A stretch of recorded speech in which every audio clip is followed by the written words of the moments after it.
الاقي واحد ماسك ساتور القرمه بتاعته عايزه تتضرب بالنار وقاعد يجيب محتويات في منتهى السطحيه. مستر هشام ليه ضد فكره المطبخ المركزي؟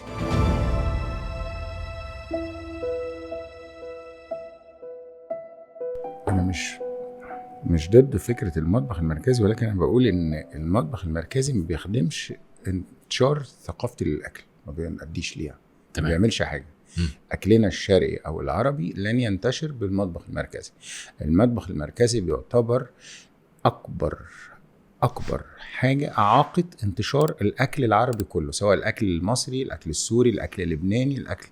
ومحدش يقول لي الاكل اللبناني منتشر، هو منتشر. مطاعم لبنانيه في كل حته، يعني واحد لبناني هو جريء بيفتح، بيروح كندا بيفتح، بيروح امريكا بيفتح، بيروح لندن بيفتح، بيروح فرنسا بيفتح. بس مين اللي بيفتح حاجات مش براندز، مش 100 فرع، مفيش، مش 200 فرع، مش 500، مش 1000 فرع، مش 5000 فرع.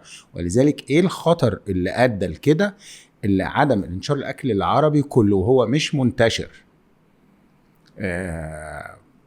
هو الموضوع المطبخ المركزي، موضوع الوهم الثقافي الخاطئ بتاع الطباخ.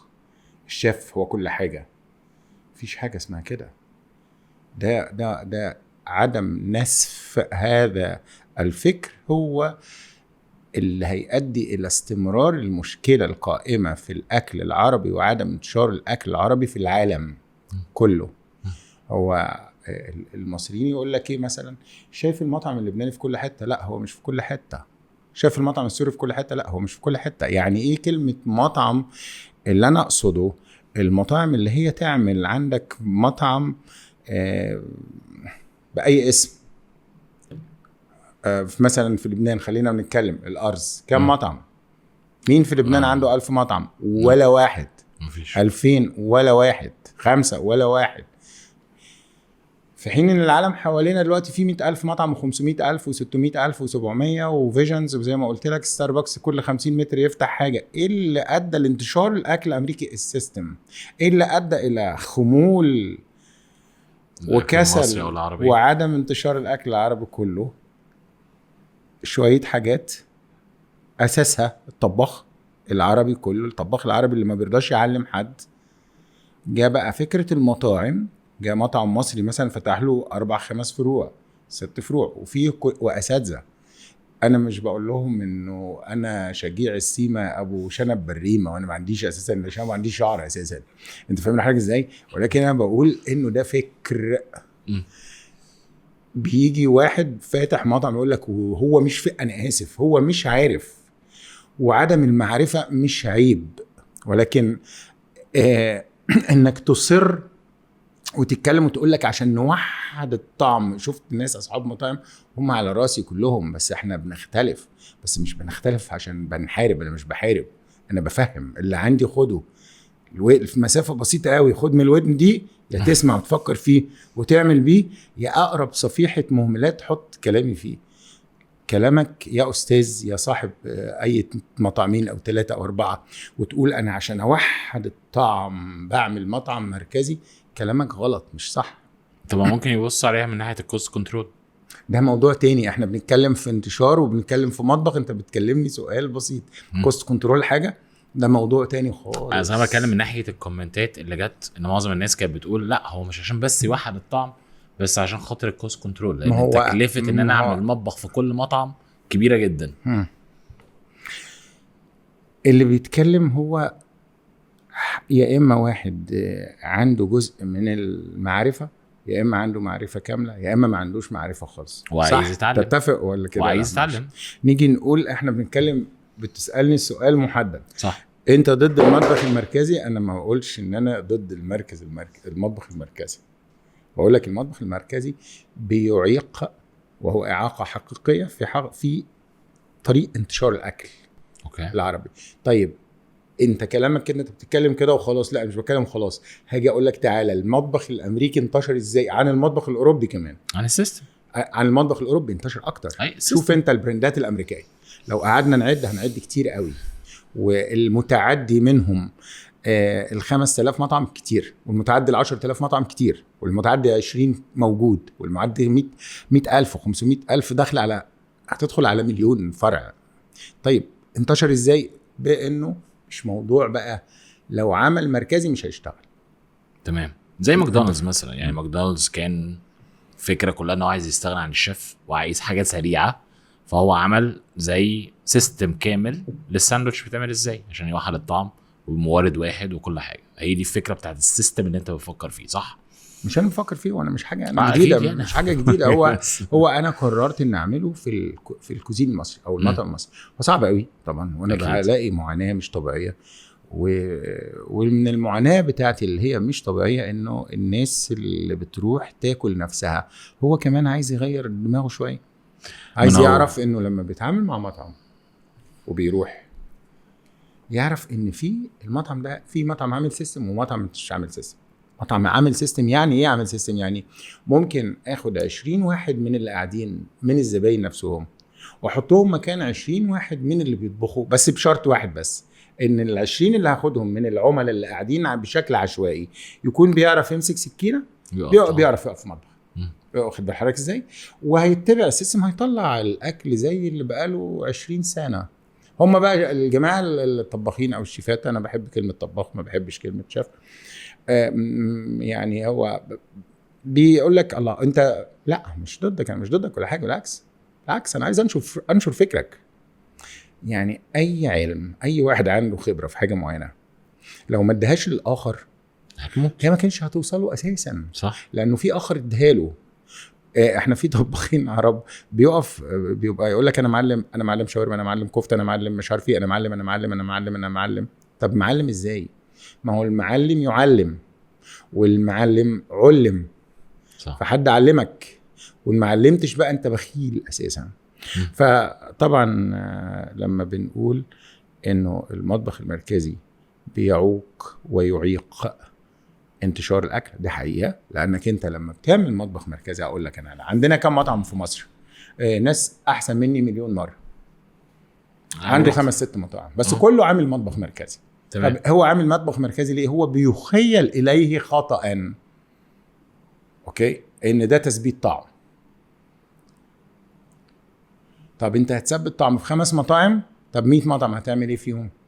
1000 مطعم هتعمل ايه؟ هو ما خططش ال1000 مطعم، هو عمل حسابه على كده انه عايز واحد شيف واحد بس ويعمل الحاجة، وبعدين يحطها في حاجات معينة وعلمية جدا او غلط جدا، يا غلط جدا يا صح جدا يا وسط، يعني ما فيش حاجة اسمها كده. يعني هينقل الاكل، هيوديه للفرع بتاع الزيت، هتوديه ازاي؟ هتشيل ويغرف ويعمل طب لما واحد ما يتبعش السيستم اللي هو عامله في خطر. طيب نسيبنا من الحتة دي ونقول هو طبعا هيعمل له 50 كيلو بامية او 200 كيلو كفتة او 5000 او 1000 كيلو كفتة وهيوزعهم. هو وحد الطعم، ماشي، هو وحد الطعم في كم مطعم؟ في فرع التجمع وفرع زايد او فرع شبرا مصر وفرع المعادي مثلا. طب واخبار فرع المنصورة ايه؟ واخبار فرع اسيوط ايه؟ واخبار فرع سوهاج ايه؟ واخبار فرع دمشق ايه؟ واخبار فرع يبقى لازم تعمل سيستم. طب المطبخ المركزي اللي انت عملته ل5 مطاعم في القاهرة عمل ايه؟ انت شغلت كام واحد؟ شغلت 20 واحد بدل ما تشغل مثلا 15 في 10 ب75، وبقى وانت اعتمدت على 20 واحد، انت بتقول ده ثقة اللي هيطلع لي الطعم. لكن انا بعمل ايه؟ شجرة الدر، انا طلعت في كل مطعم عمال افرخ، اطلع ناس اطلع يجي طالب ويطلع. عندي طلبة دلوقتي في ولاد في كلية تجارة بياخد اعلى من اي طباخ موجود في مصر ما شاء الله معايا، ومتعلم عندي، تعلم معايا، يبقى انا علمت ناس. يجي مطاعم تيجي تاخد ناس، ياخد بروح مجال معلم تاني، واخد ده من على الستيورد، من على الحوض، يخش على الفطير، وبعدين يخش على الخبز، يخش على ده، يتعلم. ايهم افضل كتعليم، كانتشار، ككله، انك تعمل ده ولا انك انت تعمله بقى حته كده زي الاستديو هنا وقاعدين 20 طباخ الاساسيين، انا الشيف، انا بعمل ووزع، واللي هناك نظام خذوه فغلوه، يا دوب يغرف.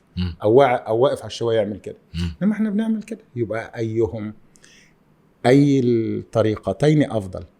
طريقه في طريق انتشار الاكل العربي، مش هقول لك المصري بس، انك كل مطعم قائم بذاته ولا تعمل مطبخ مركزي. نيجي بقى نقول مطبخ مركزي مفيد في ايه ومش مفيد في ايه. صح كده. انا هعمل لي مثلا 50-60 فرع صغير، حاجات صغيره زي دومينوس مثلا بيتزا. دومينوس بيتزا هو بيعمل فروزن دو. فروزن دو يعني هو بيعملها بيوزع العجين نفسه او البيتزا نفسها هي فروزن زي اللي بتشوفها في السوبر ماركت. بيتزا هات لا ما بيعملش كده. بيتزا هات بيعمل بيدور على التجار داخل. طيب دومينوس بيتزا ما عندهوش داين ان، كانش عنده داين ان، هو كان بيقوم على التيك اواي والدليفري. معظم الفروع وبعدين كده بيعمل هنا الافتكاسات دايما بتبقى في عندنا في الوطن العربي واخد بقى. انما هو اساسا ما كانش طالع دليفري وبتاع بس تيك اواي داين. فما فيش داين. طيب الحاجات الصغيره بقى، لو انا مثلا مثلا ان انا عايز اعمل مطاعم طعميه صغيره، فانا ممكن اعمل حاجات معينه عشان اوزع في نطاق اللي هو 20 متر مربع. بس انا عايز بنشر طواجن مع كذا مع كذا، ما بعملش المطبخ المركزي، مش عايز اعمله. انا يعني عايز افرغ طباخين. ثقافه الاكل نفسها او نوع الاكل نفسه هو اللي ممكن يحدد ان انا يكون عندي مطبخ مركزي ولا لا. يعني مثلا زي ما انت قلت دومينوس بيتزا اللي هو الاكل الامريكي او الكلام ده كله، ده سهل ان انا اعمل فروزن بيتزا تتحط في مايكرويف او تتحط في الفرن واقدر ان انا اكلها على طول. بس حاجه زي الاكل المصري مثلا، اولا هو مش هقول معقد بس في تنوع كتير قوي، فما ينفعش مطبخ مركزي. ما ينفعش مثلا ملوخيه تعمل في مطبخ مركزي واجي اسخنها عندي، صح ولا غلطان؟ صحيح. وما هو الملوخيه في حاجات بيعملها في المطابخ المركزي بيعملها في المطبخ المركزي. هتلاقي المطبخ المركزي دايما يعمل لك ايه، هتلاقي بيوحد الحاجات زي كفته مثلا عايز يوحدها في كله. هو عايز يبقى طعم معين وحاجات تتبيلات معينه بتاعت كذا. هو يقول لك ايه عشان مهنتي ما تطلعش بره. طب انت ما سمعتش كذا مره اقول اللي عايز يجي ياخد الانجريدينتس يجي ياخدها. انت فاهم حاجه؟ السيستم هو المهم مش موضوع السيستم بس، كمان وانت ممكن يكون عندي سيستم وهو فاشل، ممكن يكون عندي سيستم وانا فاشل. وانا بقول للناس كده ممكن تروح عندي وانا عندي سيستم ويروح يلاقي حاجه غلط. ما هو لازم يلاقي حاجه غلط، انا اعمل ايه؟ مش في بشر بتطبق سيستم، صح؟ مش في اشاره مرور حمراء وخضراء وصفراء، ومع ذلك بتلاقي الناس هي الاشارات دي الاضواء دي عباره عن هو كل مخيلته انها ده لون اخضر بيتفرق بين الوان، ما يعرفش ان الاخضر ده يمشي والاحمر يقف. في ناس بتطبق. ولذلك انا دايما من الحته اللي بعاني بيها ان الناس تيجي تهيأ له ان انا مش بيرفكت. انا عندي ناس بتشتغل، انا نفسي مش بغلط، انا بشر، احنا بني ادمين. بس انت تقدر تحكم عليا انا بتعامل مع الغلط لما اعمله ازاي. هل انا اللي بتغلط واتمادى اقول لا ده يعني بتمادى، ولا بصحح الغلط؟ بس كلنا بنغلط، بس ازاي نتأسف وازاي نصحح غلطنا، ده المهم. المحصلة عشان نخلص في الموضوع، المطبخ المركزي يعيق، هو إعاقة حقيقية في انتشار الأكل العربي بالكامل، لأن كل من قاموا بأكل عربي سواء سوري أو لبناني أو مصري أو سعودي دايما بيروح عامل مطبخ مركزي، وعادة ما بيستمرش كتير. طيب يعني ما بيستمرش. ما عندنا مطاعم مصرية كانت في التوب وانتشرت كده وراحت واقعه كده. هو وقوعه وانتشاره هو بسبب ما ده بقى النقطه الجايه المطبخ المركزي. المطبخ المركزي خطر جدا. انت تخيل انت لو 20 شخص رايحين يشتغلوا في مطبخ مركزي والامر ما حصل، وارد ان على فكره واحد جاي من كذا حي ويحصل معاهم حادثه كلهم ويموتوا، ممكن، وارد ولا مش وارد؟ المطبخ المركزي نظامه ايه؟ هو معتمد على الناس دي، هو كده، مفيش اي سيستم، هم بيعملوا ده معظمهم كده، مورد عليهم ايباهم. طب اللي عندي بقى انا مختلف تمام. الطباخ الفلاني ما جاش، يعني انا حابب اقول كلمه بس هنا، لان انا الحاجات اللي انا بدرسها للناس حاجه اسمها سيستم تراست او ثقه في النظام. يعني هو ده بقول عليه دايما الطبقه اللي بتخلي البيزنس من ان هو صغير لكبير جدا. لو انت عندك السيستم ده يقدر يتحرك من غيرك، فانت كده بقى عندك بيزنس. تحطه في بنها، تحطه في صمنلوط، تحطه في السعوديه، تحطه في اي حته، بقى عندك بيزنس هيمشي بنفس الستاندرز، نفس كل حاجه. زي ما انا قلت مثلا زي ما انت قلت دومينوز بيتزا، وانا بقول ماكدونالدز والمطاعم الامريكيه والبراندات الامريكيه، كانت الفكره كلها عندهم السيستم، لان انا اعتمادي على الشيف. يعني لما جه ماكدونالدز في السبعينات عمل الموضوع ده، تمام، لان كانت كل المطاعم عباره ان انت تطلب تستنى 45 دقيقه لحد ما الشيف ربنا يكرمه ان شاء الله ويعمل لك البرجر بتاعك، وتقعد بقى مستني لحد ما يجي، وبعد كده تاخد الاكل بتاعك وتمشي. على عكس ماكدونالدز ان بقى في مكنه شغاله بنفس الطعم بنفس التيست، عرفوا يوصلوا لاولموست تقريبا نص مليون فرع حوالين العالم، تمام. فانا متفهم الحته دي. بس حاجه اقول لك تاني، هل هو انا امتى ممكن افكر لو انا عندي مطعم مصري او حتى مطعم عربي وعملت السيستم بتاعي مش مطبخ مركزي، عملته عندي خلاص، امتى افكر ان انا افتح فروع تانية؟ خليني اقلب لك السؤال بطريقه تانية. ليه مستر هشام شجره الدر فتح في السعوديه، تمام، وده سوق كويس، وبعد كده جه هنا في مصر؟ سوق ولا سوق؟ سوق. طيب سوق كويس. طيب في حاجه انا بس عشان اقفل النقطه بتاعت مركزي ومش ماشي. مركزي خلاص، احنا فهمنا ان المركزي بيعيق عشان ما بيعملش تفريخ، صح، ما بيعلمش اكتر، صح. اوكي.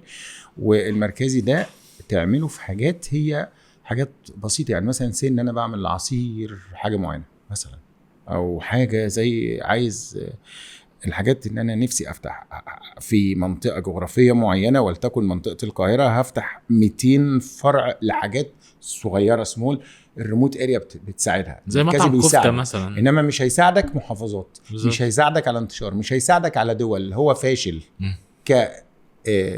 طريقه كطريقه انتشار اكل، ثقافه اكل، مصري بقى امريكي غيره. تاني حاجه اللي انت قلته بالنسبه للسيستم، السيستم ده موجود عندنا من زمان، ولا امريكا عارف. ولا جد اللي جابوا امريكا بكل عنصريه، دايما امريكا دي بالذات بكل عنصريه بقولها، قبل ما امريكا تتوجد وقبل ما في حاجه اسمها امريكا والقوه الوهميه بتاعه امريكا، هم دايما عندهم بيعملوا سيستم. بس السيستم ده عندنا في الاكل، احنا عندنا حديث بمنتهى الجمال، لما ذبحوا شاه واحد قال عليا ذبحوها، ده سيستم. واحد تاني قال عليا سلخوها، ده سيستم. واحد قال عليا طبخوها، ده سيستم. وصلى الله عليه وسلم قال وعليا جمع الحطب، تبقى واحد قال عليا ذبحوها وعليا سلخوها، واحد قال عليا طبخوها. والقائد سيد البشريه كلها عليه جمع الحطب، هيلم حطب من مكه اللي ما فيهاش حطب، هيطلع عينه. فالقائد دايما يعمل الصعب. عشان كده على راس كل مطاعم يخلي باله، انت اكتر حد مسؤول واكتر حد منوط بانك تشتغل كتير. امبارح انا كنت في الساحل، وبعدين بغسل العربيه، انا بغسل العربيه بنتي، فما بحبش اشوف حاجه مش، فقاعد اغسل فيها، ففي لقيت واحد جاي وانا عمال ميه فيا كده، فبيقول لي انا عايز، انا متابعك وعايز اتصور معاك. قلت له انا بقى اغسل كده. فقال لي ما هو، قلت له انت رحت شجر الدر؟ قال لي لا ما رحتش شجر. قال لي انت، قلت له انت منين؟ قال لي انا من كفر الشيخ. قلت له طيب يعني انت هتصور معايا وانا قاعد كده ولا في ميه بقع ميه؟ فبعدين بيقول لي ما هو ده اللي انا حبيته وعارفه عنك، انك بتحب الحاجه صح. فاللي على راس كل مطاعم صاحب المطعم اشتغل كتير. الرسول جمع الحطب، ده انا بدي لك فده سيستم. فامريكا، ما امريكا احنا عندنا سيستم في كل حاجه. اقرا، ما هي الا هتوصلك لسيستم. القرايه يعني ايه؟ يعني ايه قرايه؟ يعني انت بتعمل برنامج، لو ما قراتش انت تعمل برنامج ازاي وتحط الكاميرا ازاي وتعمل الاضاءه ازاي، مش هتعرف تعمل حاجه. عندنا اول كلمه اقرا، سيبناها خالص، ما بنقراش، وان قرينا نفهم بالعافيه، وان فهمنا ما نطبقش، نطبق غلط. عندنا دستور حقيقي لكل شيء في الحياه، الشاطر يطلع فيه فجوه مش هيعرف. عندنا دستور عظيم. انا مش متدين ولكن عندي دين كويس قوي، فاهم ديني كويس قوي. فحضرتك امريكا ما جابت لناش، هم بداوا يشتغلوا صح وجابوا الناس اللي عندها فكر وحطوهم في تراك. انما هو المجتمع الامريكي والله لو تقعد معاه مفيش فرق، حركاته حيوانيه، عقل زيرو. محدش ينبهر بالغرب والاوروبيين ويقعد يقول لك اصل انا كنت في فرنسا. بيجي لنا ناس اللي يقول لك انا كنت في باريس، واللي يقول لك باريس، واللي يقول لك لندن، واللي يقول لك لندن، ولا حاجه. شويه بشر لو شفت سلوكياتهم اقرب عفوا للحيوانات، انما عندهم سيستم قوي جدا. عندهم سيستم، عندهم كل حاجه في سيستم بيطلع. السيستم هو اللي عمل السيستم، بيعمل من اي حاجه بيديها شكل ولون وطعم وكل حاجه، بيؤدي للتطور. عفوا انا بدات نوفمبر 2017، بس قبل نوفمبر ب3 سنين قاعد طالع عيني عشان اعمل سيستم. بس قبل ما افتح بعمل سيستم، بس عندي اساس خلاص. انا شفت بنفسي الكتاب بتاع شجره الدر اللي فيه كل الاسم، وفي اعاقه اعاقتي انا ايه بقى؟ يعني انا لو طب ممكن اسال معلش في الحته دي. انا شفت الكتاب بتاع الاس او بيز بتاع شجره الدر، نسبه قد ايه تقريبا متطبق من ايه؟ من الكتاب، من الاس او بيز بتاع شجره الدر. ماله؟ نسبه قد ايه من الكتاب ده متطبق، ونسبه قد ايه لسه ما اتطبقش؟ شوف، اي جنسيه مش عربيه بيطبق بيعدي دايما، لما بتدربه كويس بيعدي 90%. ماشي. اي شخصيه عربيه بيطلع عينك عشان توصل لل80 و85%. الشخصيه المصريه بطبعها ما اعرفش ليه فيها كده، الشخصيه العربيه بشكل عام، بس احنا عندنا اكتر، لان احنا عندنا اوهام كتيره. انا ده احنا اعملها كده، ده انا اعملها بكذا، ممكن ده يكون ابداع. لا ملوش دعوه، الابداع ده اعمله في حاجتك الخاصه. تمام. امسك ترابيزه كده وحط عليها شويه رمله وابدع بقى، اعمل من شويه الرمله رسم نخله ورسم شجره، ابدع براحتك. او افتح حاجه وحط هات لك شويه خضار وشويه لحمه واقعد ابدع براحتك في مزاجك، بمزاجك الشخصي. لما تدخل عند حد عنده حاجه عمل شخصيه للباميه، فما بتعملهاش بطريقه ابداعك انت، ابداعها مع زوجتك، مع ماما، مع بابا، مع نفسك. مش تروح مطعم عشان تبدع. ابداع ده مش ده خارج نطاق الانتشار، مش صح. ان في واحد كل باميه من 2 في شجره الدر، فعايز يروح ياكلها بنفس الطعم، فشجره الدر جابت واحد قاعد ابدع بعيد عني. ابدع مع نفسك، مش عني انا كشجره الدر. ابعد. لازم يكون للمطاعم شخصيات زي اي حد، زي شخصيتك. بتضحك امتى وبتتضايق امتى مطعم شخصيه، فاهمني؟ كيان.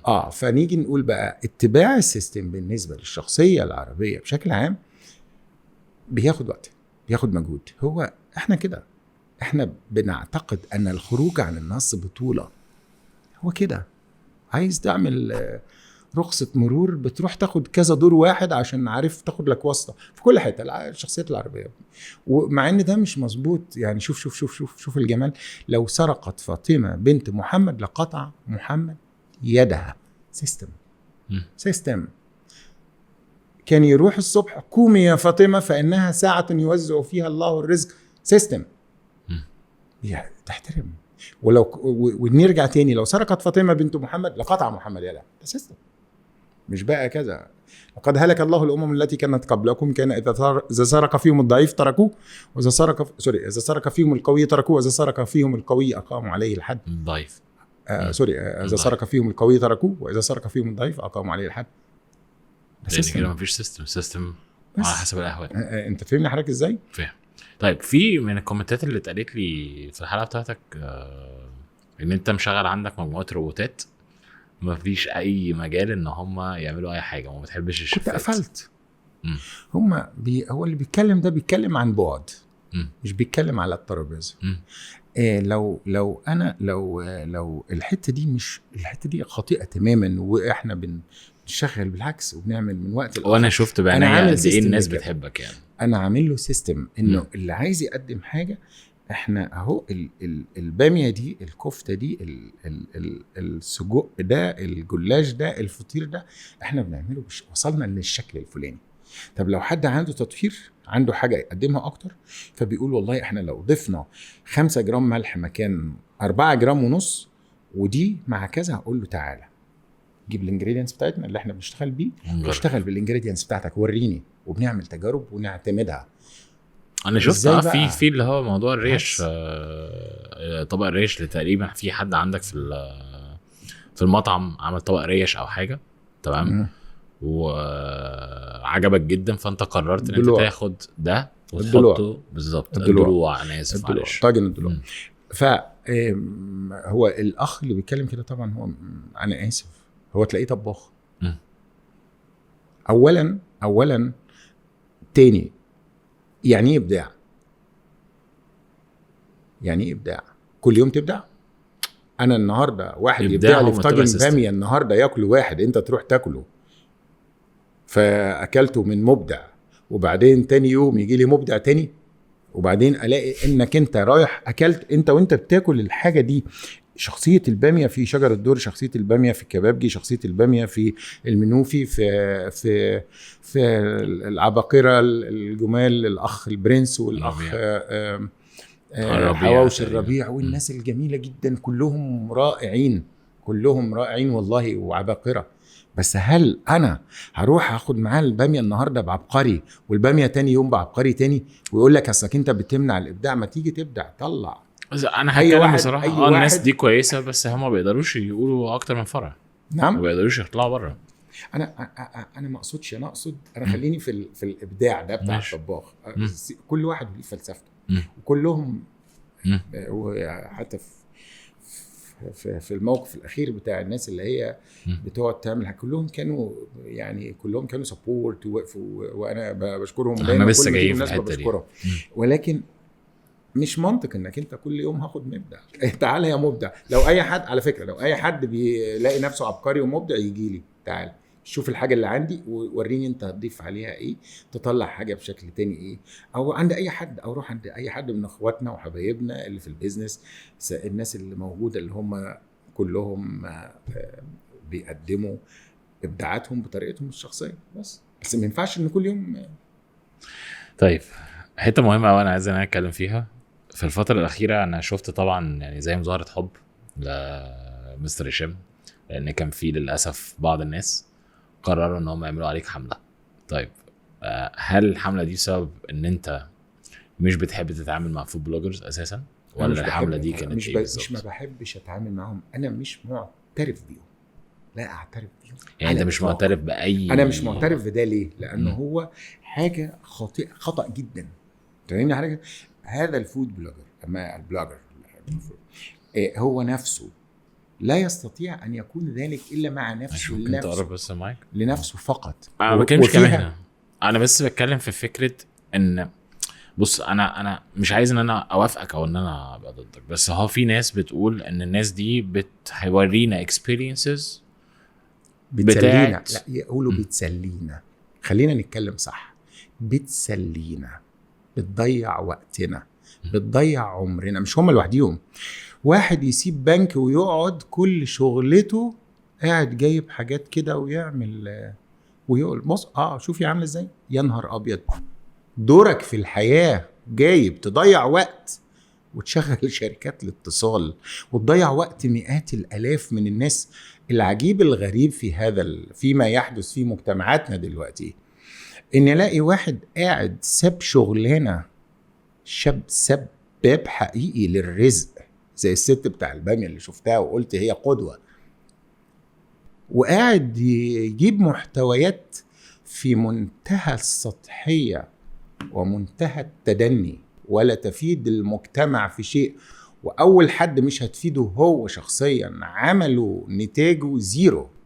هينزل القبر مقابر ربنا بجايب فيديو جايب فيديوهات عمال يقول ايوه حطي اعملي. بشوف كده حاجات غريبه انا ما اعرفوش، مش عارفه اسمه، ما اعرفش. مرات كده بتيجي الناس قدامي وانا ما فيش بيني وبين حد حاجه غلط، انا بكلمه لوجه الله هو ولا غيره ولا غيره.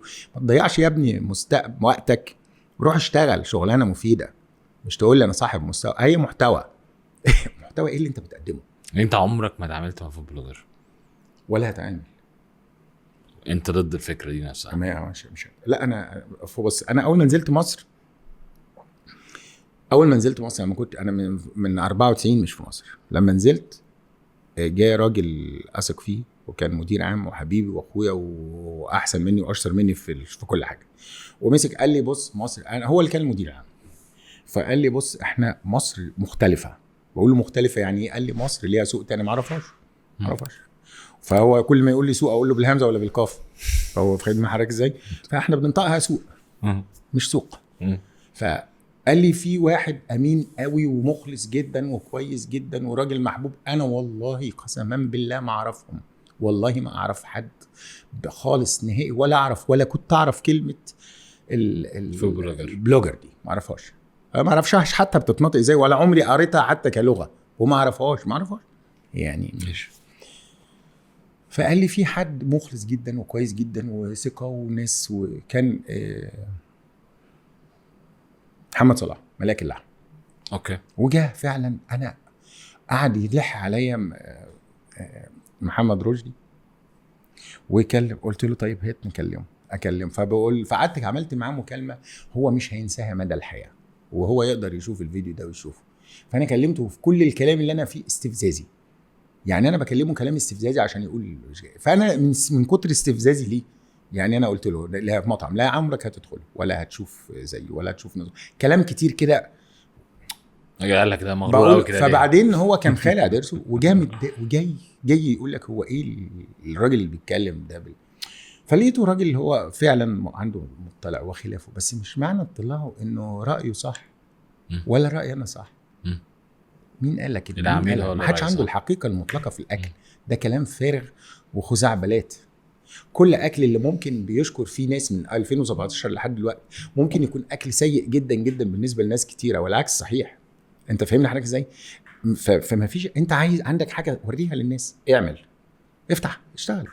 وبدا عملنا حوار انا وهو، انا بحبه جدا، وهو كل ما يمشي في حته صراحه بيشكر فينا ويقول المكان ده الواحد ممكن جاء في حوار اللي قال ممكن المكان اللي ممكن تلحس الارض بلسانك في شجره الدر، انت فاهمني؟ فهو شاف تجربه لكن انا ضدها تماما. السعوديه ما عملش انت فاهمني حضرتك ازاي؟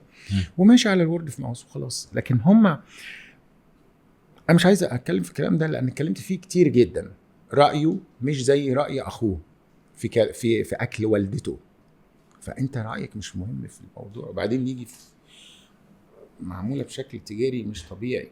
طب مش عايز برضه تعرف ان 70% من اللي بيتفرجوا على بيزنس وذ مو بودكاست على اليوتيوب مش مشتركين في القناه؟ لو انت منهم اشترك دلوقتي. وبرضه لو انت بتتفرج على الفيديو ده محتاج تبص على اول كومنت، لان انا عامل كورس كامل عن تطوير الاعمال من عدسه النمو عن طريق الثقه. عشان تعرف تفاصيل اكتر هتلاقي كل التفاصيل في اول تعليق. خليني اسالك سؤال، حسيت بايه لما لقيت في مطاعم كتير كانت معاك وبتؤيدك بتؤيد موقفك؟ فطبعا في شويه الناس اللي انا بصراحه ما بعترفش بيهم اللي عملوا يعني الموضوع ده، لان هو ده تشهير بالنسبه لي. كان ايه احساسك لما انت قريت البوستات دي او كده؟ طبعا انا تاني بشكر الناس كلها، ولقيت حمله فظيعه، حمله يعني شوف ربنا سبحانه في ايه جميله في القران، وان ليس للانسان الا ما سعى. ممكن ارد على الحته دي لان انا اعرفك بشكل شخصي وانا متشرف جدا يعني حبيبي. انا لما انا قريت الحاجات دي كلها انا حسيت قد ايه انت غيرت في الصناعه. ان في ناس كتير بقت شايفه ان هشام انس بعيدا عن الالقاب يعني هو رائد في صناعه الطعام المصري ورائد في فكره الفود سيفتي والهايجين، وكلمته وصلت لاعتى كبار الصناعه لدرجه ان هم بقوا شايفينه كمثل اعلى، والناس بتبص عليك سواء منافسين او غير منافسين. وكم الحب اللي انا شفته، انا فخور ان انا اعرفك وفخور بالرحله اللي انت بتعملها. فانا ده رايي، بس انا حبيت ان انا وي ان بس مش اكتر. اتفضل. هو طبعا انا شاكر طبعا ليك وللكل، بس انا مش راضي ولا حاجه، انا راجل بكافح، انا مكافح وبشتغل، بفضل اشتغل كتير، بحب الشغل، بعبد ربنا وبحب شغلي جدا جدا، اكتر حاجه بتاخد مني وقت هو الشغل. فانا مش رائد، انا بحاول احط اكلنا في الشكل الصحيح، وبقول المثل وبقول للناس اعمل ده، والحمد لله في بصمه كويسه، وديت كانت مردود من الناس اللي انا بشكرهم دايما على الموضوع ده. انا مش رائد ولا حاجه، انا حد بس بحاول اقول للناس كلها ان احنا نقدر نشتغل بشكل صحيح وننشر اكلنا المصري. اكلنا المصري رائع، في طباخين مصريين عبقرة، هذه العبقرية يجب أن توضع في سيستم عشان تستمر العملية. في أكلات عندنا مصرية كتيرة جدا، في أكلات راحت، عايزين نرجع حاجات. فاهمنا حضرتك إزاي؟ الحملة بقى بتاع الحب هي أنا بشتغل وخلاص، أنا بعشق، وأنت شلتها المرة اللي فاتت ومش عايزك تشيلها. أنا الراجل بعشق لفظ حمار شغل. الحمار من الحيوانات التي ظلمت. عندنا حيوانين ظلموا في الحياة، الكلب والحمار. التحمل، قوة التحمل، وهو رمز الحمار ده رمز الحزب في أمريكا، لأنه في تحمل، في شغل بإرادي، بيضرب ويمشي. احنا بنشتغل، بشتغل وبعمل اللي عليا وبجتهد وما برضاش عن نفسي، لا يمكن أرضى عن نفسي. بشتغل طول الوقت، عندي إحساس إن في حاجة أفضل، في حاجة أكتر، في حاجة أحسن. أنا ما عملش الأحسن، أنا بدور على الأحسن إن أعمله. بس لحد دلوقتي معرفتي إن هو كده. أول ما بشوفه تاني بعدي على اللي وراه، على اللي وراه، على اللي وراه، بدور. ودايما وأن ليس للإنسان إلا ما سعى، وأن سعيه سوف يرى. وبعدين في ثم يجزاه الجزاء الأوفى. ربك هو اللي بيديه. فكيف يراك الله وأنت تجتهد ولا يحميك بخلقه اللي هو اداهم القلب واداهم العقل واداهم البصيرة، فيحس بيك، فهو بيحس بيك. فحملة إحساس اللي بلوم بقى عليه، نيجي يقول لك جالك حملة. ما فيش حملة، ما عنديش حملة. حملة إيه؟ لما يكون عندك أكتر من 700-800 ألف، وكانت الحملات الحب الكتيرة، الدفاع الكتيرة فعلا تعدت 1,000,000 تعليق بحب أو فهم اللي احنا بنعمله. وعندك 4-5. طب ليه الناس بتتشعبط في مثلا حد طالع لغرض ما، لشيء ما، ممكن لصح أو غلط، it doesn't matter، مش ذات أهمية. ليه يمسك يدور على 4 حاجات غلط وعندك 1,000,000 بيتكلم؟ فهي مش حملة، هي كانت حملة حب. أنا شايفها إنها كانت حملة حب، مش بس حملة. أقول لك ليه؟ اقول لك ليه. ده اصل في الثقافه المصريه عندنا ان احنا بنحارب دايما النجاح. الدليل على كده واحد زي محمد صلاح اللي هو يعتبر ايكون، في ناس كتير ضده، في ناس كتير بتحاربه من ساعه بقالنا 3 سنين او 4 سنين. شايفين هو مبقاش مصري، مش بيمثل مصر، ده بيمثل نفسه. ده حاجات كتير جدا. وانا شايف ان ده نفس الموضوع حصل مع زويل، نفس الموضوع حصل مع ناس كتير. اي حد بينجح عندنا في مصر، وده رايي خاص، ممكن اي حد يكتب لي في التعليقات مفيش الكلام ده، مجرد ان انت وصلت لحاجه معينه من، مش هقول النجاح، بس من التاثير، في ناس دايما تشوف ان ده كتير عليك. بص، هو انا مش عايز اقول في مصر، هي الطبيعه البشريه كده، بس ده ظاهر جدا في مصر. الطبيعه البشريه لو قلت لك بنحب نحارب اي حد هو ناجح. احنا بقى محتاجين فعلا ان احنا ندعم بعضينا. عايزين نقف جنب بعض. وده شفته على فكره، انا شفته من الناس اللي هي بتقدم نفسها اكلي.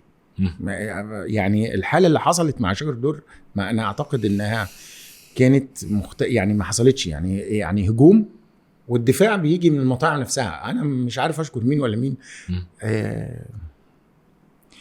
الراجل الجميل بتاع السمك لازم اروح له، الاخ بتاع صاحب قصر الكباب الجميل، الاستاذ نزل منشور، والاخ الربيع، ناس كتيره جدا. بس طبعا احنا مش بنتكلم، احنا بنتكلم في وانت بتشوف حاجات كتير قوي. ليه تشوف الحاجه البسيطه؟ زي واحد حب يعمل لنا بروباجندا اغلاق مطعم شجر الدر، وبعدين بيقول لك انتوا اللي هتغلقوه. يعني انت، هي دي طريقه برضو؟ يعني انت قاعد تتكلم، هو في الاخر خالص اخر الفيديو بتاعه ما فيش اغلاق شجر الدر. انت فاهمني حضرتك ازاي؟ هو في الاخر هو بيعمل حاجه عشان ايه؟ التنشن. الاخ التاني اللي بيعمل مشاهدات علشان ايه يا ابني؟ لازم اكلمه، ده انا نفسي الاقي تليفونه. اشتغل، روح اشتغل وظيفه، ما تقعدش تلم حاجات وتقعد. الغريب انه بيلم مشاهدات كتير. يا ابني قدم حاجه مفيده. طيب طالما الناس بتشوفك، قدم قيمه، قدم معلومه مفيده، قدم حاجه ايجابيه. تضييع الوقت وتضييع الباقات بتاعت الغلابه، في ناس بتشتري باقه ب 100 جنيه بتخلصها لهم عشان قاعد تعمل حواجبك كده، وقاعد حاطط صورتك في انا مش عارف اسمه. لو عارف اسمه هقول، لان انا مش بهاجمه، انا عايز اقومه، عايز اكلمه بجد. ما اعرفش، هو قالوا لي كان شغال في بنك وساب البنك وقاعد يعمل، ما اعرفش اسمه ايه، ما اعرفش. بس حبيبي اشتغل. اسمه ايه؟ اسلام فوزي. يا استاذ اسلام فوزي، قدم محتويات كويسه للمجتمع. مجتمعنا له علينا حق، من لديه قيمه ايجابيه يضيف بيها حاجه للمجتمع فليقولها. وبلوم على ناس يجي يقول لك انت طلعت بره اطار شجر الدر، اكلمك في اكل. انا مش مطعم، انا فكره المجتمع، بيني وبينه مصلحه مشتركه في هات وخد. انت فاهمني حضرتك ازاي؟ فكل ما بتجيني حاجه اقولها. نيجي نقول زي محمد صلاح هيكونة كرة قدم بس مش قدوه. ايقونه في كره القدم، ايقونه كفاح للاعب يوصل للعالميه، بس مش قدوه انسانيه. لا مش قدوه للمصريين، قدوه في كفاح في كره القدم. في ناس بتزعل، لا بالعكس، انا النضاره دي اشتريتها عشان محمد صلاح ومستني اشوفه ومستني النجاحات اكتر وعايزه ينجح. بس حضرتك لا، خلي بالك في ناس كتيره بتشوفك، ناس كتيره بتشوفك، فما تلبسليش قميص لحد سرتك. احنا مش كده، صح، احنا مش كده. انت بطل وانت جدع وانت بتسجد، كلنا معاك، وانت بتدي المثل بتاع محمد سيد محمد، انت على اسم محمد صلى الله عليه وسلم، وانت ربنا كرمك ومشيت. بس انت قدوه في كفاح في طريق الكره، في اللعبه، في غيره، في كفاحك، قصه كفاحك للاعب كره قدوه. بس مش هنطلع العيال كلهم يسيبوا المدارس، الاولاد يسيبوا المدارس ويشيل لي بتاعه ويقول لك عايز اطلع مع محمد صلاح. مش هتنفع، مش هينفع. اللعيبه بتاع العالم كلهم كام واحد لعيبه العالم كلها؟ كام لعيب؟ كل نادي انجلترا فيها كام نادي؟ 12 نادي، 10 كام نادي؟ 20 في 20 ب 400. هخلي الناس لعيبه كوره، واللي بيبقى منهم مشهور قوي كام واحد؟ رونالدو وميسي ومحمد صلاح. ومحمد صلاح بالنسبه لي احسن من الناس كلها ككوره، بس يخلي باله عشان ناس كتيره مش ما تاخدوش الولاد في المدارس. مش لازم نقول للولاد مدارس يقعد كل كفاحه كلها عمال يطلع طالع عينه ورايح جاي عشان يطلع لعيب كوره. كم 100,000. الرياضه مهمه صعب. بس الرياضه مهمه، انت فاهمني حاجه؟ بس الرياضه مهمه، ما حدش يزعل من كلمه مش قدوه. انا لا بص، انا مش قصدي ان هو يكون قدوه، لا، وانا اختلف معاك بس في الحته دي، ان هو الفكره كلها ان محمد صلاح بالنسبه لي هو مش هقول رمز النجاح، بس رمز للكفاح. كفاح في الكوره، ما في الكوره او مش في الكوره، في الحاجه اللي هو شاطر فيها. بص يا مستر، زي ما انت قلت بالظبط، ان نسبه ان هو يوصل للي هو وصل له ده هي لا تتعدى 1 في المليون. تمام، وهو وصل له ماشي. في الكوره برضو تاني، وعرف انا مش هعمل حاجات معينه، سلوكيات معينه ما بتتعملش. لا ما ينفعش طبعا، ترفضها. ما ينفعش انا محمد يطلع لي واحد في التمثيل يعمل لي حاجات كده وكل واحد يقلعه، لا. انت في الاخر خالص بتمثل، وانت في الاخر خالص بتلعب كوره، انت فاهم؟ انت ضيف قيمه معينه، لكن انت المفروض انك تخلي بالك طالما المجتمع بتاعك بيشوفك ازاي تلبس، ازاي خلي بالك بقى، لان في ناس كتيره انت بتاثر في الناس، انت فاهمني؟ اذا بتاثر في الناس فلازم تخلي بالك. انا مش ضد الحاجه. مش طب نرجع لحته المطاعم تاني. طيب كنت انا سالت سؤال من شويه، كنت بسالك انت لما بدات في الخليج، في السعوديه to be more specific، ايه اللي خلاك تشوف ان السوق المصري فرصه بالنسبه لشركه ان هو يكبر، مع ان انت الفكره كلها ان انت عايز تخلي الاكل المصري رساله بره، بس ليه رجعت للاصل في مصر؟ امال هرجع ايه؟ انا مش عارف. انا لو عشت العمر كله في اي حته، ولا لو كل جنسيات العالم ادت لي كل حاجه عشان اخدها، انا كان من بزنس برسبكتيف. لا، ما اصل انا هرجع. هل انت شايف انا كجسمان هرجع مصر؟ اكيد. كروح مصر، كحب مصر، كحياه مصر، ككل حاجه. هي كل حاجه، هي كل حاجه. انا طبعا بعشق عشق ملوش حدود المملكه العربيه السعوديه، وبعشقها وبحب وبموت في السعوديين، بحييهم في كل وقت وبشوفهم بغير عليهم وبزعل عليهم، بس انا وبحب السعوديه موت دون عن كل الدول العربيه، وبحب الدول العربيه كلها، بس السعوديه اكتر. زي ودي ما فيهاش حاجه، ما حدش يزعل يعني. حتى بيسالوا اي ابنائك احب، فقالت الضعيف حتى يقوى، والمريض حتى يشف، والغريب حتى يعود، والصغير حتى. عادي الاحساس ده عادي، ما لهاش دعوه، محدش يلومني في الموضوع ده طبعا. وطبعا فلسطين وغزه ديت مش حاجه، لا ده حاجه في كل حاجه ما اقدرش اسيبها، وما اقدرش ما تنفذش اني كل لحظه بتمنى فيها تحرير القدس من الدناثه بتاعت الصهاينه ديت. فاهم حضرتك ازاي؟ فلكن مصر امال اعمل ايه اذا كان انا عملت هناك عشان مصر، عملت مطعمي عشان مصر؟ يعني انت مش بتاجر بالاسم، انا هتاجر بالاسم، مش بتاجر بحاجة. يعني انت لما بدات شجره الدر في السعوديه، انت بدات عشان تنزل في مصر؟ يعني كانت الرؤيه من الاول ان انت هتنزل مصر وتنافس في السوق بتاع الاكل المصري؟ هو انا لما باخد الاكل المصري واعمله في اي حته، فانا بعمل ايه؟ تبقى سفير. بقدم مصر، بقدم حاجتي، اكيد سفير الاكل المصري. فهو ايه اللي خلاني عملته؟ فهي بلدي، صح. ازاي مش هرجع وان شاء الله ربنا بس يكرمني ويساعدني ونعمل انتشار مطاعم الطعميه وانتشار عصير القصب وانتشار الحاجات الحاجات الصغيره ان شاء الله. هي ديت امنيه حياتي واعملها، فانا لازم ارجع لها. امال اعمل ايه؟ مصر طيب. هي كل حاجه. خليني اسالك سؤال بقى مهم جدا. مستر هشام دايما بيتكلم على فود سيفتي وهايجين والكلام ده كله. هو عنده المطبخ ما شاء الله 1600 متر، وانا عندي محل صغير بتاع طعميه وهو بيقول لي اعمل فود سيفتي وهايجين، وعندي مطعم بتاع عصير واعمل فود سيفتي وهايجين. هات ورقه عايز ورقه ماشي. ورقه وقلم. طيب هات ورقه وقلم ماشي.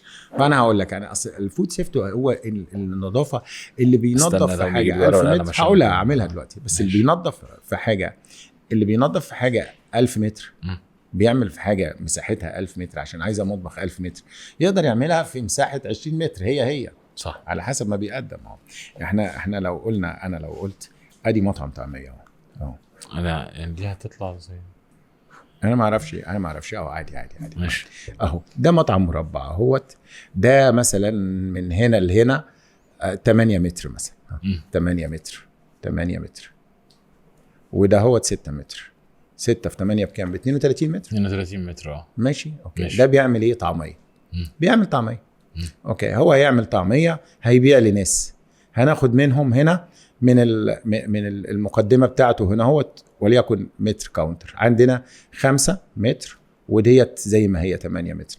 لو هو عمل ازاز ده ازاز كده قدامه ودي عملها هنا بيخزن حاجته. ادي المفرمه الطعميه او مفرمه الطعميه نخليها دي. خلينا هنا راح عامل كده ادي حوض بيقطع عليه الخضار اللي هي بتاعت الطعميه وبعدين بيعمل حاجه كبيره كده بموتور يضخ ميه ويعمل ويغسل الخضار يبقى قطع البقدونس بتاعته. ده حوض مع مصفى بينزل الحاجه بتاعته في التغسيل ده وبعدين استرينر تاني 3 هنا ووش رين سانيتايز وبعدين يجي السيركل اللي بعديها يوصل هنا لاين ادي بتاعه على حسب كل سيستم على حسب هو ايه. يعني الطعميه بيحتاج ايه الاول؟ بيحتاج تقطيع الاول ولا بيحتاج كده؟ انا بدخل في الحاجه اللي هي بقى اقرا اللي هي اقرا امر بتاع ربنا اقرا وامر ربنا اسمه العليم. فعندما لا تعلم شيء فكيف تعلمه بالطريقه التي حد تاني عنده خبره بيها فاقرا. فالعليم عايزك تكون عليم. إدارة المعلومة الغير معلومة الحاجة اللي انت منتش عارفها ازاي تعرف. فابدأ اعرف السيركل ماشي كله ازاي لحد القلاية هنا مثلا ولحد الولد اللي بيعمل سندوتش لحد ما تطلع الكاشير هنا ماشي اهو قدام عينك كلها. هم 32 متر قدر يعرف يعمل الحاجة دي بشكل عادي جدا. فيها سيستم وفيها ايه بقى اللي احنا بنعمله دلوقتي وان شاء الله ربنا يوفقنا فيه. اللي احنا بنعمله دلوقتي ان انا هعمل دلوقتي يعني ان شاء الله ربنا يكرمنا ويتم الاعمال اللي احنا شغالين فيها على خير بالنسبه لمجمعات خضار تتغسل بميه مع ايزون اوكي يبقى توزيع للمطاعم عشان الميه مع الايزون دي بتنزل البقايا بتاع الكيميكال والبكتيريا اللي موجوده اللي بتؤدي الى الشيلف لايف. الشيلف لايف بتاع الخضار بيقل والفريشنس بتبقى مش مظبوطه وفي نفس الوقت بيكون في بقايا كيميكال وبقايا بكتيريا موجوده في الخضار. لو عملنا احنا الحاجه زي كده ونعمل مركز توزيع للخضار لو كل واحد يعمل ده هتؤدي في الاخر خالص الى ايه؟ انك انت بتوفر وقت كتير للخضار اللي بيخش للمطاعم لانه هيخش على الاقل متخلص من يعني ده هيكون بيورد للمطاعم دلوقتي اللي احنا بنحاول نعمله ربنا يكرم.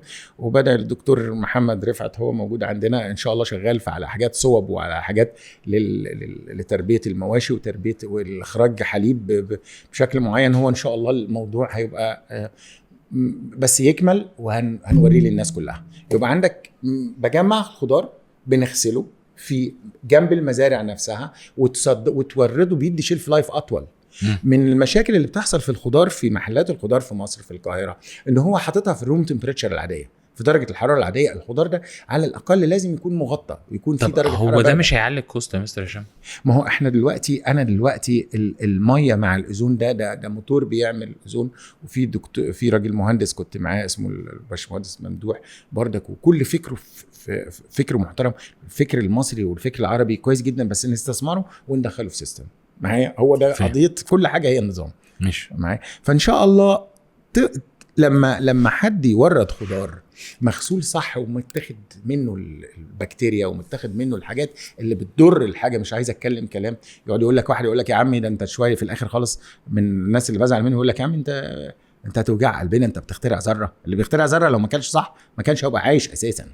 ناس كتيرة جدا ممكن تطلع تؤدي إلى تطوير المجتمع، حياتها بتتدمر بسبب أكل غلط. فتسمعني كويس وبطل إن حد مش عايز الناس السلبية اللي بتقعد يبعت لي حاجات رسائل سلبية. اعمل لي بلوك وخلصني، ما تقعدش توجع قلبي. أنا مستمر هفضل يجي لي 600 مليون رسالة من حد سلبي I don't care. أنا مستمر في حاجتي، مش هيوقفني غير ربنا بالموت فقط، بس محدش يقدر يوقفني غير ده. فإن شاء الله دي لو أصبح في مراكز بتاع خضار، ودي سهلة وبسيطة جدا. بدعو كل الناس اللي بتعمل، اللي عندها صوب، اللي عندها غيره، اعمل مركز غسيل للخضار نفسه بالإدخال المية مع الإيزون. هيطول حياة الخضار، مش هيدبل بسرعة. وزعه ونوفر عشان نخلي بالنا من صحة الناس، لأن في تلوثات كتيرة أصبحت موجودة في البيئة، سواء المية أو خلافه. التخلص منها بده بس. في العملية بسيطة بتاع عصير القصب ده، الموضوع بسيط. نفسي حد يجيني بس ويساعدوني. كلمني أستاذ عايز أشكره بتاع المشروعات الصغيرة والمتوسطة، راجل جميل جدا، وكلمني بردك في الأزمة دي. هشام، اسمه هشام برضه تقريبا. لا مش عارف هو لو أنا مش حاضر اسمي. مركز تنمية المشروعات الصغيرة والمتوسطة. رائع. كلمني في الأزمة دي وقال لي شوف انت عايز مني ايه. انا بقى بقول لحضراتهم كلهم ساعدونا. انا مش راجل، انا متعذب مع الناس اللي بيشتغلوا عشان اخليهم يمشوا على السيستم، هم مش متعودين كده. فانا بعمل ده. انتوا تعالوا قولوا لي نقدر نعمل ايه، هاتوا لي المشروعات الصغيره دي واديهم رسومات يعمل في عصير القصب ازاي يطلع عصير قصب من غير بكتيريا ولا حاجه، ومش هيعمل حاجه. هو شويه تعديلات بسيطه على المكان القائم هيظبط معاه. بتاع الطعميه بردك هيظبط معاه. طيب كم واحد عنده مطعم صغير ويجي لك يا مستر هشام يقول لك انا عايز اعمل، بس ده مشكله. انا مش هقدر على كده. انا المفروض يعني المفروض انا ادي اكزامبل اعمله انا، او جهه معينه اللي هي بتدعم الحاجات دي تيجي وتاخد من خبرتي. لا انا بس مش بسالك ان انت تطبق، بس انا شايف في تغيير في الثقافه. ان فعلا هل في فعلا ناس حتى عندها مطاعم صغيره وهي جايت لك، او حتى عنده محل عصير او حاجه طلب منك مساعده كتير. اوكي. هو في اوريدي، وحتى احنا بعد شجر الدر لو تلاحظ اصبح في ناس، وهم ودي مش عيب ومش غلط. هو الناس انا متعلم من حد، وطالما انا بعرض الحاجه اللي معايا وبفضل اتكلم فيها مره واثنين بس انت عايز تخلي الموضوع في دعم، حتى مثلا من مركز تنميه المشروعات الصغيره والمتوسطه، او ناس تانية او صناعات تانية ان هي تساعدك. انا مش هدعمني في انا في حالي وشغال. لا مش دعمك انت، هو يدعم، هو بيدعم، هو ده فكره. هو هو يشوف الناس اللي عندها فكر معين وتساعده. هو طالما انت مشروعات صغيره ومتوسطه فانت محتاج ناس. المشروعات الصغيره والمتوسطه ديت اللي فيها حاجات معينه اللي هي عايزه يتعمل لها تطوير، ففي ناس عندها فكر هو بيطور ده. انت راجل انت راجل بتدعم، او جهه الحكومه طبعا. على فكره احنا عندنا حكومه وجهات حكوميه وجهات اداريه تغطي اي حاجه موجوده. اي حد بيتخيل اي حاجه في جهه حكوميه بتدعم ده. بس هو الطريق ازاي بقى بس. ماشي. طيب حاجه انا عايز اقول حاجه مهمه قوي، وليه انت بفكر في موضوع الفود سيفتي والهايجين، ودي حاجه ما اعرفش هي استشفتها كده من كلامك كتير. ان انت كل ما كنا بنحافظ على السورس اللي بيخش جسمنا، فامراض هتقل، فبالتالي مستشفيات هيبقى اقل، بالتالي دخول الطوارئ ولا حتى الساعه الطبيه اللي عندنا، فهتبقى الدنيا مستريحه اكتر، فهنركز في الصحه اكتر ونركز في التطور اكتر. هل دي الفكره بتاعت مستر هشام عشان كده بتقول ان المطبخ اهم من اوضه العمليات؟ المايك ده ايه؟ ده ايه؟ ماده ايه؟ ده ماده سفنج. سفنج وجواه ايه؟ السماعه. السفنج ده لو اتملى غبار هيحصل ايه؟ الصوت مش هيدخل جوه. المعده ايه؟ جهاز هضمي، امانه صح. انت بتعمل صيانه لدي ولا لا؟ طبيعي لازم تعملها. طيب المعده بقى نظامها ايه؟ مش جهاز هضمي ربنا اداهولك امانه؟ طيب تديله ايه؟ تديله الحاجه اللي بيعرف يتعامل معاها. هيتعامل مع ايه؟ مع الحاجه الصح اللي هو المفروض عمره هيطول. لو انت عملت صيانه صح للجهاز الهضمي بتاعك عمره هيطول. فالفود سيفتي والهيجين مش حاجه بنادي بيها، ده حاجه انت لازم تنادي. اللي بياكل، اللي بيفتح بقه عشان ياكل، عشان يحط حاجه في معدته، مش هتحط حاجه في معدتك عشان تضرها. يعني انت مش هنمسك تراب ونحطه على دي صح. قبل البتاع، فلو حطينا عليها تراب ده الموضوع بالظبط. انا مش بنادي. هناك اجهزه وهبها الله امانه لك في بدنك وانت مؤتمن عليها. انت كانسان عندك عينين وعندك ودان وعندك جهاز تنفسي وعندك جهاز هضمي، خد بالك من حضرتك بتدخن لازم تكون عارف انك انت بتدي للرئه بتاعك اللي ربنا اداها لك عشان تديها اكسجين وتعمل كذا وتعمل تغذي جسمك ومخك انت بتديها نيكوتين وتقفل في الرئه. فانت حضرتك اشتغلت على الرئه بتاعتك، بتشتغل فيها بشكل مش صحيح. الامانه، الجهاز اللي اداهولك امانه، انت حضرتك قاعد تقول له لا ده انا هظبطه لك واطلع لك عين. طب المعده، احنا الاكل الدخان شويه بس عشان ما حدش يزعل مني من الدخان، ده موضوع قناعات شخصيه براحتهم، بس هو عارف ان هو بيحط في جسمه كذا. طيب نيجي بقى الجهاز الهضمي. انت بتاكل عشان ايه؟ عشان تاخد غذاء. يقول لك انا قلت الكلام ده قبل كده بقوله تاني، انا اكلت اكله تقيله. مفيش حاجه اسمها اكل تقيله، في اكل كتير واكل قليل. طول ما انت عافي، طول ما انت ما عندكش امراض معينه، الاكل اذا اديت الاكل الصح المعده بتعرف تتعامل معاه. كتير بتستنى شويه زي التعبان اللي ظلت حاجه كده وبيفك بعد كده. انما المشكله لو اديت له اكل كتير او قليل وفي حاجه هو ماتيريال يا مغشوشه يا ماتيريال مش مظبوطه يا ماتيريال هي معموله غلط، يا لحمه مش لحمه، يا لحمه معاها ورق يا ورق معاه كذا، يا في بكتيريا وفي، فانت لازم تعمل كده. فانا مش بنادي، ربك هو اللي بينادي. انا فاكر في حكايه تانية قبل كده عن الراجل اللي هو بتاع الكفته اللي جاي قال لك مش عارف الكيلو 20 جنيه تقريبا ولا مش عارف 100 جنيه تقريبا. ايوه، اما اصل انا دلوقتي ببساطه شديده جدا انا بجيب خرفان برقي. طب الخرفان برقي 465 ماشي ب 465 جنيه. طيب 465 جنيه البرقي بيجي معاه بعظمه بغيره. طب بنشفي وبنشيل وبنعمل. طب وبعدين اللحمه دي هترسى على ايه؟ طب ريش طب غيره. كل كام اسبوع عندي لحوم احنا اللي بنشيلها، اللي ما بنحطهاش في اللحوم بيطلع مش عارف كام 2000 كيلو ولا حاجه. اللحمه اللي انا شاريها مع العظم مع ب 465 بنطلع الحاجات اللي هي بتطلع اللي ما بحطهاش للناس اللي عندي في الاكل. بييجوا ناس يشتروها بيعملوها، طبعا بنحطها في الفريزر وبييجوا يشتروا بالكميات وياخدوها بيودوها فين؟ هم بيشتغلوا في صناعه ايه؟ انا ما اعرفش، بس انا بدي لك لحمه بكده. طب انا ازاي بقى؟ ايه من الحاجات اللي بزعلني قوي كثقافه، يعني الاقي واحد ماسك ساطور القرمه بتاعته عايزه تتضرب بالنار اللي بيقطع عليها، وهو حضرته قاعد واقف كله على بعضيه، الدنيا رايحه في داهيه، وسهل انه يخليها مش في داهيه.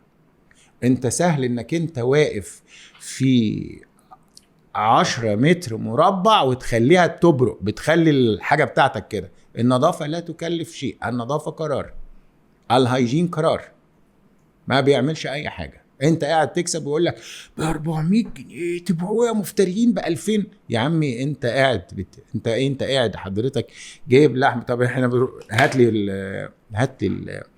لي تقدر تشوف الفيديو بتاع الراجل ده، هو بيتكلم غلط. في حاجة اسمها حاجات كتيرة قوي.